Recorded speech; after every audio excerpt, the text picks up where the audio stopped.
All right, I'll tell you the story. So about 2 days ago, between 8:30 and 10:30 p.m., my mother and I were in my room. So not this room. This room is my office, my bedroom, watching Mr. Monk, which is something that we do sometimes. And during that 2-hour period, my computer was on because I had been filming reactions that day. So I forgot to turn off my camera as well. My light was still on. My computer was still on. All of that. At about 10:30 p.m., I come to my room and my computer monitors, the screens are off and the lights off. And I'm very confused because my computer was on, everything was on. And so I have a look at the back where all of the plugs are, because when I normally switch on my computer, nothing happens. So that's very weird. I think, holy crap, did my computer just die? But you know, my heater's also not working and my light's not working. My camera's not on. So I'm thinking, holy crap, all of my stuff is just destroyed or something. I was freaking out.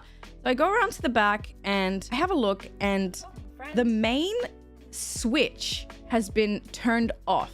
And Lola is in her room, which is in the laundry, and that door is shut, closed, because she's sleeping in her bed. My dad's sleeping in his room. The only person that's awake is my brother. So I go into my brother's room and I said, did you switch off my plug for the mainframe? Because I have surge protection. So each outlet has a switch, and then the main PowerPoint has a switch as well. That's like the main switch. The main switch was turned off. I go into my brother's room. I ask him, did you go around the back where all the plugs are and physically switch off the main switch?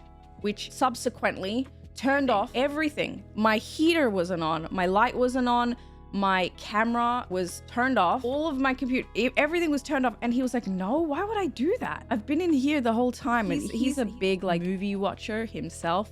So he is constantly on his laptop just watching movies. He's actually back in Sydney because of the Sydney Film Festival. So it wasn't my brother.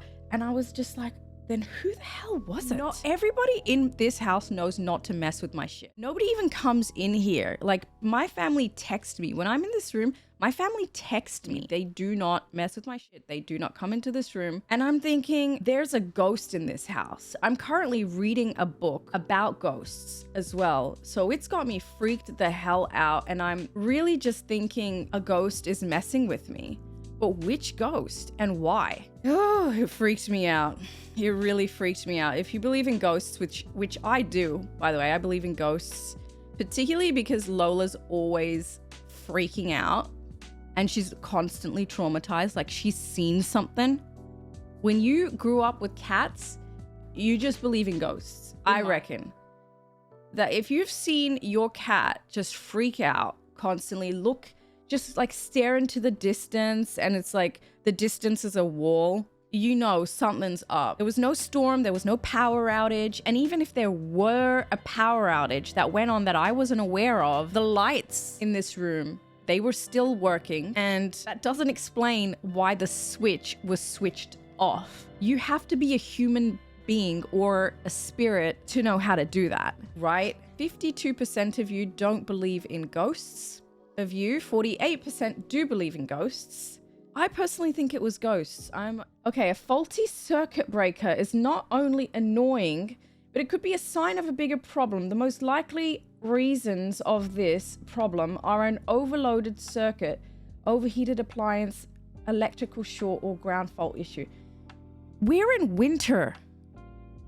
This room is freezing. I'm wearing a jacket. That still doesn't make sense. My plugs are fine. They've always been fine. They continue to be fine. I've never had an overheating issue. And if I had an overheating issue, I would think that it would be during our very hot summers that we have.